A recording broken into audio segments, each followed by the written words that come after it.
नमस्कार दोस्तों, आज के इस वीडियो में हम बात करने वाले हैं ग्रुप डी रेलवे। जैसा कि आप लोगों को पता है कि 21 जनवरी को नोटिफिकेशन आया था जिसमें वैकेंसी के बारे में पता चला कि वैकेंसी निकली है कितनी 32,438।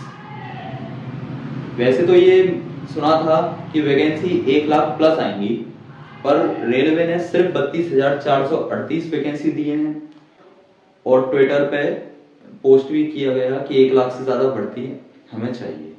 अब देखते हैं आगे जाके भर्ती बढ़ती है या नहीं, पर अभी जो हमें पता है वो यही है कि इतनी वैकेंसी है और इस डेट को ये निकल आई थी। चलिए आज के इस वीडियो में हम बात करने जा रहे हैं रेलवे ग्रुप डी के बारे में पूरी फुल डिटेल में। मतलब कि कितनी वैकेंसी है ये तो पता चल गया, फॉर्म की डेट क्या है, कितनी फीस रहेगी, एलिजिबिलिटी क्या है, एग्जाम पैटर्न क्या है। तो वीडियो की स्टार्टिंग में मैं ये बताना चाहता हूँ कि ये वीडियो मैंने सब बच्चों के लिए बनाई है, मतलब जो कि न्यू रेलवे के एग्जाम को देने जा रहे हैं या फिर किसी और कंपटीशन एग्जाम के लिए प्रिपेयर कर रहे हैं, जिनको कुछ नॉलेज नहीं है वो यहाँ से अपनी नॉलेज गेन कर सकते हैं। और जो पुराने बच्चे हैं उनको तो इस बारे में सब पता है, उन्हें बस डिटेल मिल जाएगी कि हाँ भाई क्या वैकेंसी आ रही है, कौन सी डेट है, क्या बात है। तो चलिए आज की इस वीडियो को स्टार्ट करते हैं। जैसा कि आप सब लोगों को पता है कि 21 जून को नोटिफिकेशन आ गया था कि फॉर्म निकल आए हैं। अब जो फॉर्म की डेट होगी, डेट और फीस के बारे में बात करें तो इसे थोड़ा इरेज कर देते हैं।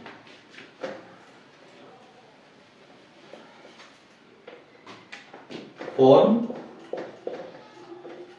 तो पहली जो डेट है, आप फॉर्म स्टार्ट कर सकते हो 23 जनवरी से और ये लास्ट कब तक रहेगा 22 फेब तक, और रात के 12 बजे तक। रात के 12 बजे तक 22 फरवरी तक आप इस फॉर्म को भर सकते हो, उसके बाद नहीं।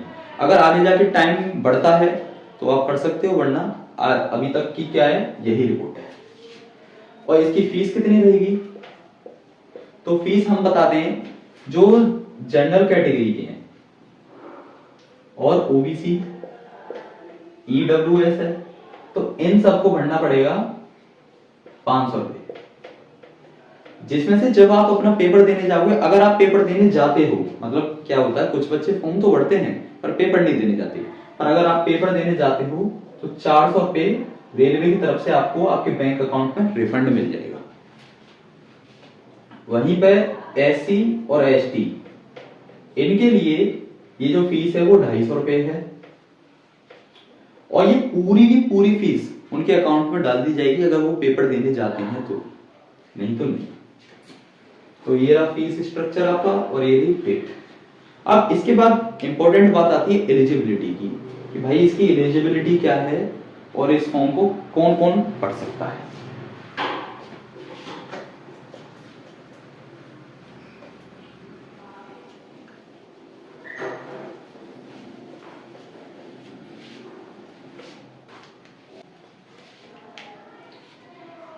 एलिजिबिलिटी की बात करी जाए तो क्वालिफिकेशन,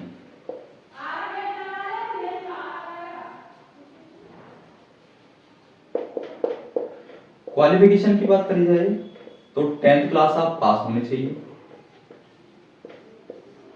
और फिटनेस की बात करी जाए तो फिटनेस आपकी नॉर्मल होनी चाहिए, ज्यादा कोई डिमांड नहीं कर रहे, नॉर्मल फिटनेस, ना इसमें ज्यादा हाइट का कोई चक्कर रहता। रेलवे की सबसे अच्छी बात यही होती है कि इसमें हाइट ज्यादा नहीं मांगते, नॉर्मल फिटनेस, आपकी आई साइड नॉर्मल होनी चाहिए, फिटनेस नॉर्मल होनी चाहिए और आपकी रेस होनी चाहिए। तो एलिजिबिलिटी में दो चीजें हुई, क्वालिफिकेशन और फिटनेस। अब बात आती है मेन पॉइंट की कि एग्जाम पैटर्न क्या है। एग्जाम पैटर्न आपका इस बार 4 पार्ट्स में डिवाइड है। पहला CBT, CBT means computer based test. इस पे कंप्यूटर पे आपको टेस्ट दिया जाएगा, तो जो बच्चे कंप्यूटर चलाना नहीं जानते वो थोड़ा बहुत अपना प्रैक्टिस कर लें, क्योंकि वो उसमें थोड़ी सी आवश्यकता रहेगी। तो पहला ये होगा। दूसरी चीज होगी आपकी क्या, पीईटी, यानी ये फिजिकल से रिलेटेड है, दौड़ भाग जो भी होती है आपकी वो होगी। उसके बाद होगी DV, document verification. Document verification में आपका जो आधार कार्ड, आपकी मार्कशीट, आपका पैन कार्ड, ये सब चीजें चेक करी जाती हैं एज अ प्रूफ कि ये बंदा वही है जिसने पेपर दिया था या जो नौकरी के लिए अप्लाई कर रहा है। उसके बाद लास्ट में होता है एक मेडिकल वेरिफिकेशन। मेडिकल वेरिफिकेशन में आपका पूरा चेकअप किया जाता है कि आप मेडिकली वेरीफाइड हो कि नहीं इस जॉब के लिए। तो ये हो गए 4 पॉइंट्स। इसमें से भी पहले हम सबसे फर्स्ट वाले के लिए बात करते हैं। सीबीटी जो होगा आपका, इसमें 100 क्वेश्चंस आएंगे और एक क्वेश्चन 1 मार्क्स कैरी करेगा। जहां पे अगर ये आपका एक क्वेश्चन सही गया तो आपको 1 नंबर मिलेगा, अगर ये गलत गया तो आपका इतना मार्क्स काट लिया जाएगा या फिर नेगेटिव मार्किंग होगी। यानी कि आप ये मान सकते हो, अगर आपका सही गया तो 1 नंबर मिल गया, अगर गलत गया 1/3, यानी 3 क्वेश्चन अगर आपके गलत जाते हैं तो उस पे आपका 1 मार्क्स कट जाएगा। ये रही बात। 100 नंबर का पेपर है, 1 नंबर पे 1 नंबर मिलेगा और इतने की नेगेटिव मार्किंग है अगर क्वेश्चन गलत हुआ तो। अब देखते हैं आगे कि 100 क्वेश्चन है तो कितने कितने क्वेश्चन किस सब्जेक्ट से पूछे जा रहे हैं।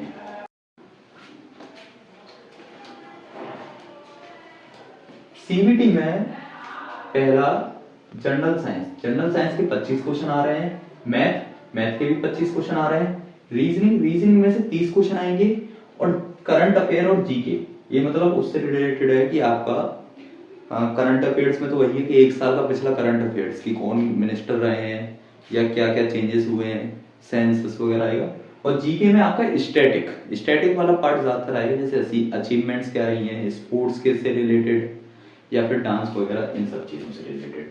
तो इसकी एक अच्छी तरह से डिटेल्ड इंफॉर्मेशन आपको सब चीज की दी गई है नोटिफिकेशन में। अभी हम यहाँ पे वीडियो को सिर्फ समझाने के लिए एक्सप्लेन कर रहे हैं, तो यहाँ पे हम इसके सिलेबस के बारे में ज्यादा जाएंगे नहीं, बस इतना बताएंगे कि जनरल साइंस में फिजिक्स, केमिस्ट्री, बायोलॉजी 6th से 10th एनसीईआरटी पे, और वो भी सीबीएसई के सिलेबस के अनुसार। सीबीएसई के सिलेबस से आप समझ सकते हो, जब कोविड-19 आया था तो उस टाइम पे सीबीएसई ने क्या किया था, 30% सिलेबस को रिड्यूस कर दिया था। तो उससे यहाँ पे जो बच्चा सीबीएसई से पढ़ा है उसे तो पता है, पर जो होम बोर्ड वाले बच्चे हैं, जैसे यूपी बोर्ड के, महाराष्ट्र बोर्ड के हुए या फिर आपके मध्य प्रदेश के हुए, उनको इतनी जानकारी नहीं है। तो आप या तो उनका एक बार देख लीजिए वीडियो, या हम खुद ही एक वीडियो डाल देंगे, आप कमेंट करना।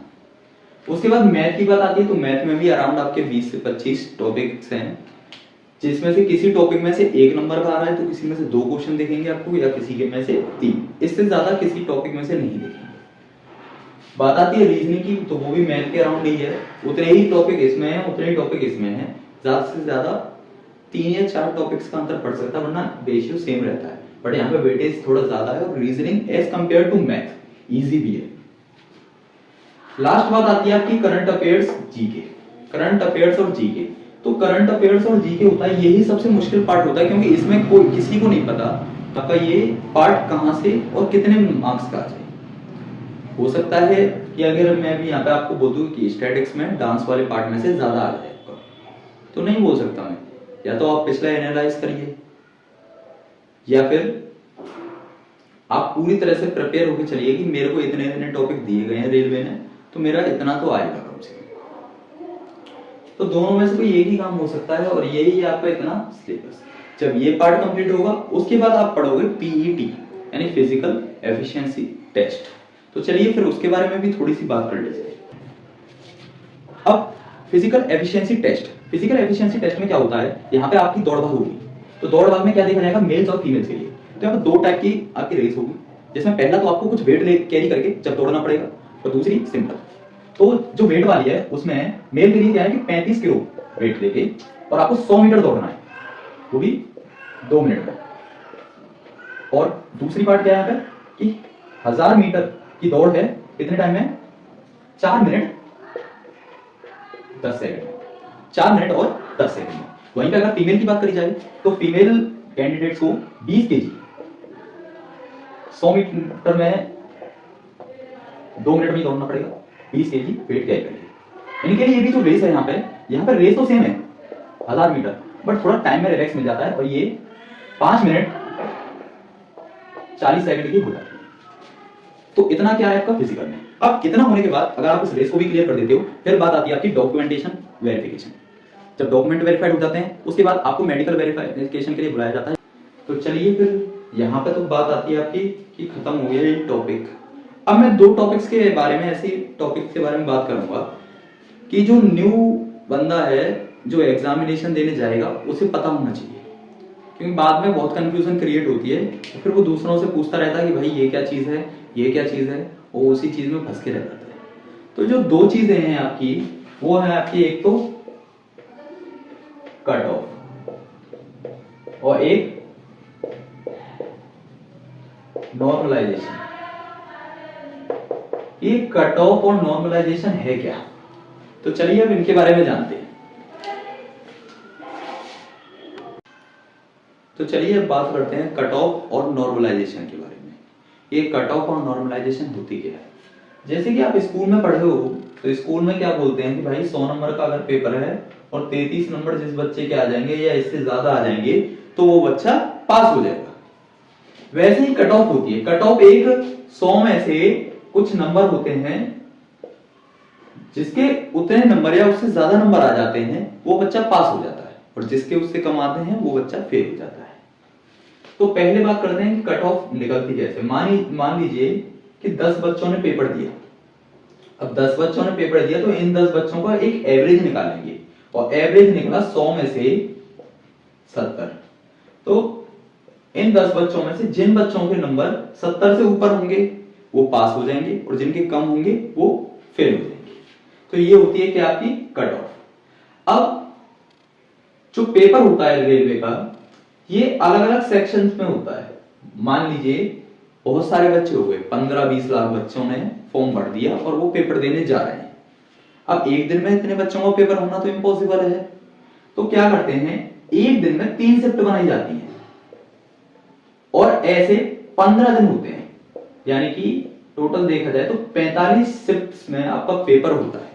अब किसी शिफ्ट में मान लीजिए फिजिक्स में से 10 क्वेश्चन आ गए, किसी शिफ्ट में फिजिक्स में से सिर्फ 5 ही आए, किसी में 12 आए। तो बच्चों का क्या हुआ, जो कुछ बच्चे कह रहे हैं हमारा पेपर आसान था, कुछ बच्चे कह रहे हैं कि हमारा पेपर मुश्किल था, कुछ बच्चे कह रहे हैं अरे भैया हमारा तो फिजिक्स भी मुश्किल था, हमारी तो बायोलॉजी भी मुश्किल थी, टॉपिक तुम्हारे वाली थी पर हमारे क्वेश्चन थोड़े मुश्किल थे, तुम्हारे आसान थे। तो ये जो पेपर में एक शिफ्ट के मार्क्स बैठे हैं एवरेज बच्चों के 70, एक शिफ्ट के बैठे हैं 75, एक के बैठे हैं 74, और एक के बैठे हैं 73। तो चारों शिफ्ट में से एक हाईएस्ट स्कोर निकाला जाता है कि ये 75 है। तो यहां पे जितने भी बच्चे होते हैं उन सबको 75 के बराबर लाया जाता है, मतलब कि 5 नंबर का डिफरेंस है तो बच्चों को 5 नंबर यहां पे मिल जाते हैं। यहां पे कुछ नहीं मिलेगा क्योंकि ये 75 पहले से, यहां पे एक एक नंबर मिल जाएगा, यहां पे दो दो नंबर मिल जाएंगे। तो इन नंबरों को हम बोलते हैं नॉर्मलाइजेशन मार्क्स, और जो कट ऑफ वाले नंबर होते हैं इसको हम बोलते हैं रॉ मार्क्स। मतलब जो बच्चों के असलियत में मार्क्स आते हैं वो तो हो गए आपके रॉ मार्क्स, और जो आपको रेलवे की तरफ से मिले हैं या फिर एग्जाम के बाद मिले हैं वो हो गए आपके नॉर्मलाइजेशन मार्क्स। तो ये थी आपकी कट ऑफ और नॉर्मलाइजेशन के बीच का डिफरेंस। तो ये वीडियो बस यहीं पर खत्म होती है।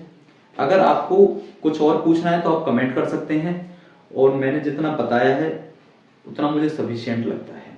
बाकी सिलेबस के बारे में अगर आपको पता करना है तो आप कमेंट करना, और कोई डाउट हो तो उसके लिए भी।